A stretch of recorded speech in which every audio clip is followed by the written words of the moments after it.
Hey, I'm Decathlon Gamer. Welcome back to Vicky 3. It's episode number 10, and our Ottoman Empire has become Turkey. We became a presidential republic, and that made the change. With that change, well, we did some expansion. Persia, eventually, we want to transition them from just a protectorate to full puppet status, but it's going to be a long time before we get there. We can at least start with improving relations.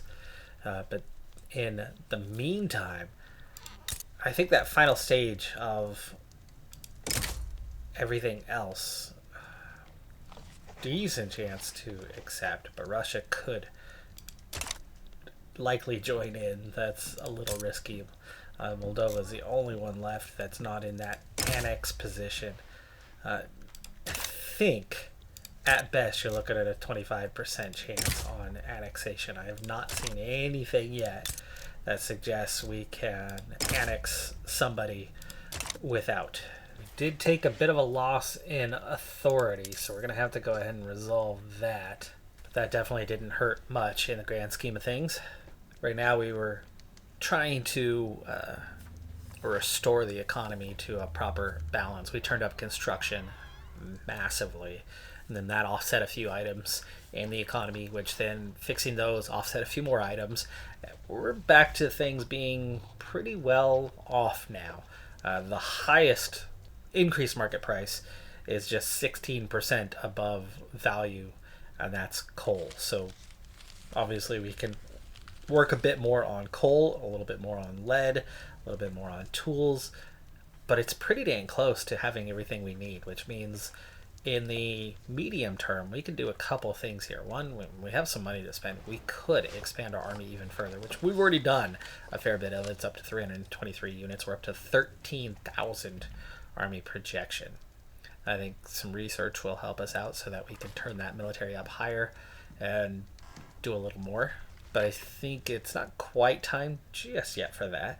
I think I'd like to ride the wave of a good, strong economy for a little bit, build it out, and help that standard of living, which has been rising fairly rapidly of late, but we can definitely do more. I think it's about time. It's already 1915. It's a little late into the game for this, but it's time we survey the Suez Isthmus. It's a minus 1,000 bureaucracy, though, so let's address that issue first. We only have 165 at the moment. French Republic now having issues with the Paris Commune. They very much stand alone, though. Over the last handful of years, we've seen some rapid progress in a few areas.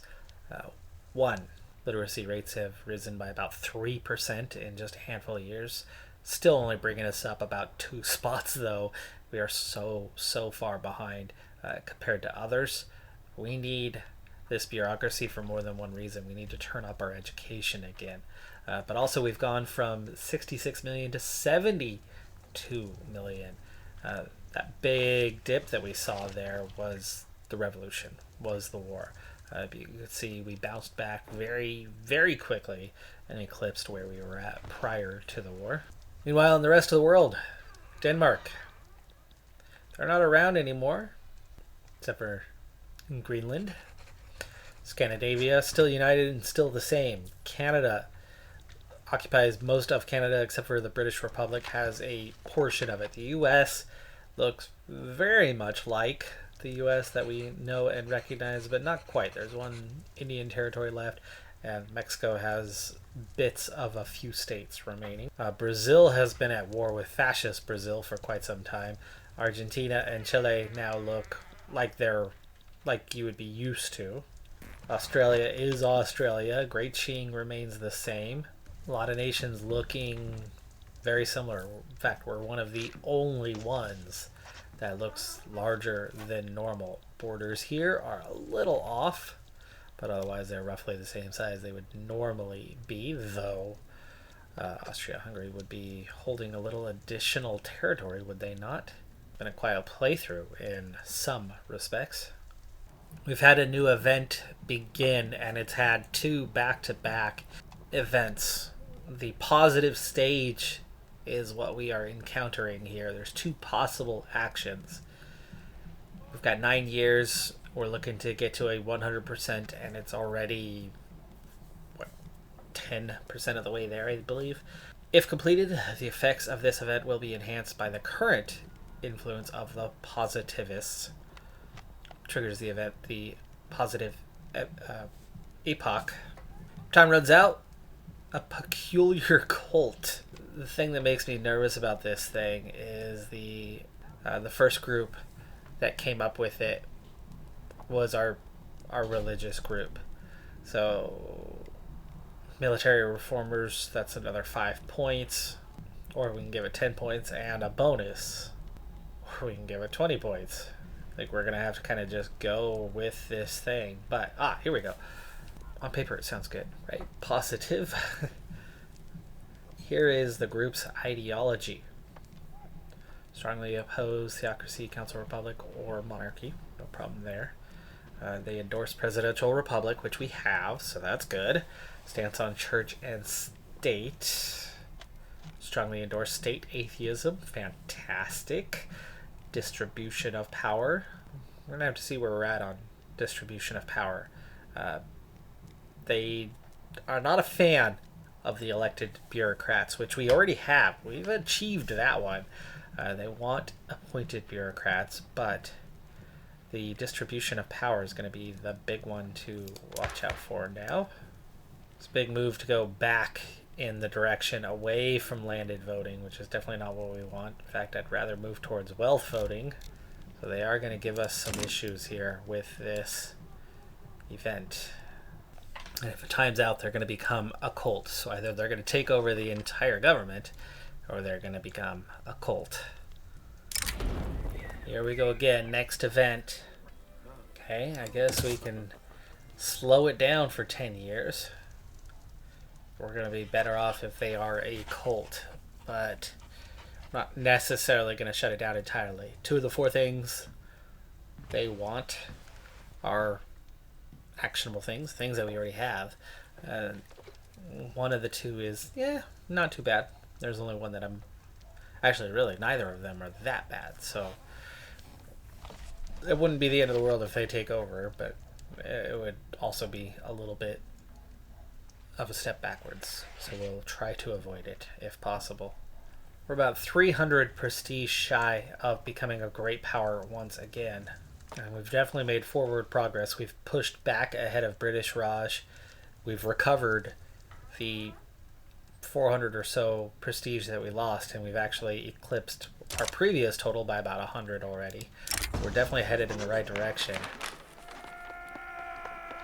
Oh boy. It's going to be a radical either way, but... General politician, 10th Turkish army. New parties. Is this to do with this positive stage? I don't know, but we have the Conservative Party, the Freedom and Accord Party. So we have the Intelligentsia in the Freedom and Accord, the local governors in the Conservative Party. They're down to a -2, by the way. The rural folk at just -1. They're also down to 6.7%, but their clout is building back pretty fast. Of course, they lost all of their clout. They got down to 0% after losing the war. The rural folk amongst them somehow not being hit anywhere near as hard. We're definitely not done with the playthrough yet, but as it's the era of World War I already, things are getting awfully late, so there's not that much time left. 20 years, just under. Here's my assessment so far of Vicky 3 1.6. So the 1.6 update, and really the 6 updates along the way from where we first left off at. Game is definitely fleshed out a lot more than it was. There's a lot more happening here, and absolutely no doubt about that. They have made progress.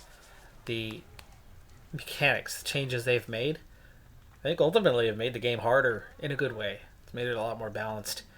In past playthroughs, once we got through that initial challenge with Turkey, we would have been able to expand so much faster, so much easier, without resistance.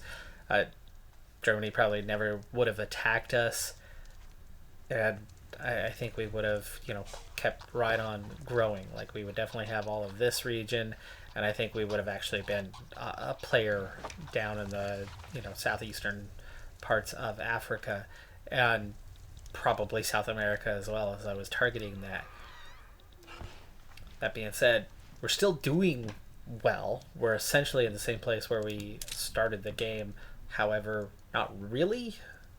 Like, for one thing, we're one spot lower technically, and that's with Spain, who is just directly behind us now, being directly ahead of us. But we're catching them pretty rapidly. I mean, we've got more than twice the population. We definitely have more GDP, where we were quite similar not long ago. We were only slightly ahead of them. Our standard of living was a long ways behind. It's closer now, but it's still almost 2 points behind. That's one area where we've made the most progress. I mean, we went from outside of the top 200 to top 70. Not long ago, we were about 130. So we've definitely made some progress there. Now, this one's happening a bit slower, the literacy. It's up to 115 now, but it's growing, and it had slowed for a while, but it's growing once again. And we're preparing to turn up that education to help us out a bit with that. But the economy is starting to take off pretty quick. We're coming up on 75 million already, but that's still only number 9. That's a big surprise to me that we haven't been able to do more, but a lot of that came down to difficulties with having a military that was a little bit bloated, and so we could only afford so much, and we could only grow at such a pace. Now that we've finally broken out of that, things are happening pretty rapidly, and I think we could actually even manage to go further with the construction efforts, and expand that to another level, because we could easily afford more, try to push it up to 300 and make things happen even quicker. I hadn't touched standard of living for a little bit, but we've got some textile mills that are getting finished up right now, so I should expect to see another little boost here in the next little bit, get us up a little bit higher. But looking at that lower strata, it's almost to a 10. Middle class approaching 19. The upper class is looking good. Like, they have what they need, but it's just getting it to others. We're taking care of a big chunk of our infamy, so we're not too far off from beginning our next expansive push. Kalat can be a target again, and I'm definitely happy with our work in the economy. I mean, there's hardly a thing with a negative balance. We're building a market for everybody else. There's no shortage. There's no price hikes that are, making things unrealistic. If you can afford it, you can get it. Now the big thing is just whatever happens with this positive stage situation. A year plus into it, but 8 years is a long time. And as rapidly as events pop up, and most of them push it further along, I'm not sure we're going to hold off and withstand, the pressure on this one. But expansion's coming soon enough, and we'll see, what that does in the grand scheme of things as time goes on. Not quite there yet, bureaucracy-wise. We're going to have to get closer to that 1,000, but we can almost do the trade-off now and just see that fall. So I think we're going to go ahead and proceed with that, and then we'll address the bureaucracy.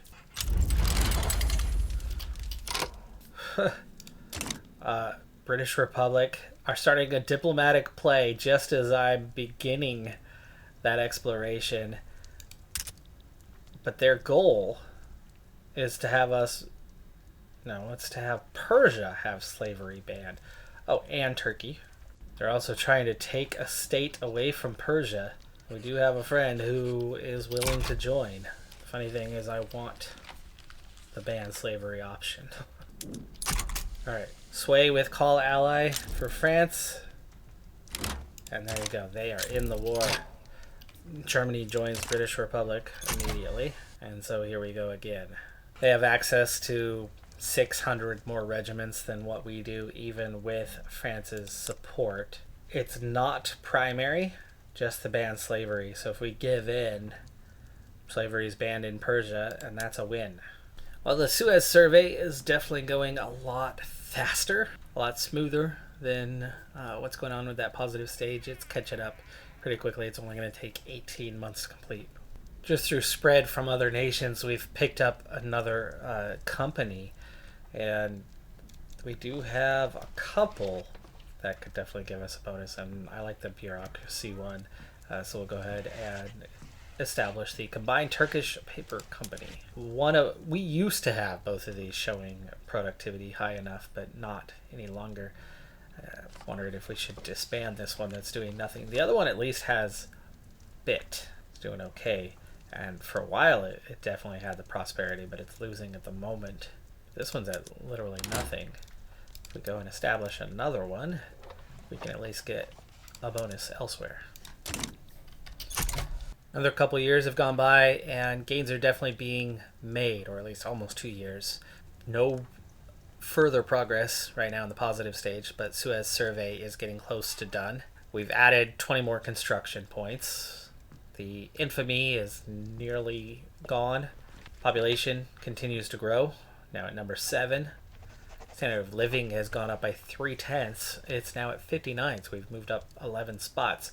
Meanwhile, we've added a full percentage to our literacy rate in just the last little bit. It's brought us up a few spots, and our GDP has grown from number 9 to number 7 now at 76.8. Prestige, we have overtaken Spain.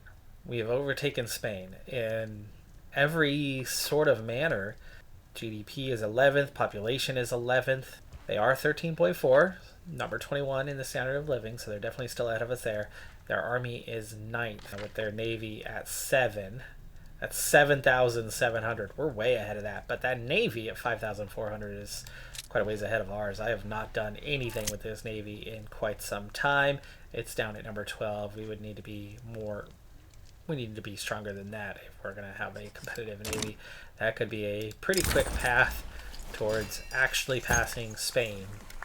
Even though we already have on paper, they are still ranked above us, and it's going to take another good 300 or 250 prestige to officially become a great power and overtake them. It takes more than a little to move up. But with low infamy, we can go grab some prestige pretty quick and easy by winning a war. And the economy continues to grow rapidly, in fact faster all the time as we add more and more to construction while maintaining a very healthy balance. Stamp out monarchism has completed, so the last of the monarchists are done. They lose all those nasty ideologies. That's going to ease them off from being so dreadfully awful. That's a good take right there. And our Suez survey is nearing completion. So we've also managed to turn around that bureaucracy. It's already back to a positive balance where it was negative there for a while. So things are good at the moment, but quiet. That always could change, especially when we are still just outside of the great powers. And those few biggest great powers, and in particular Germany and Britain, we've seen are taking a constant interest in bullying up to us because we have a lot to take from, and it helps keep us in check so that we don't get too big. France as an ally is fantastic, but I do worry at times that just the two of us alone aren't strong enough. That's going to do it for this episode, though. I'm Decathlon Gamer. Like, comment, subscribe, and I'll see you next time. Have a good one. Be safe out there. Bye for now.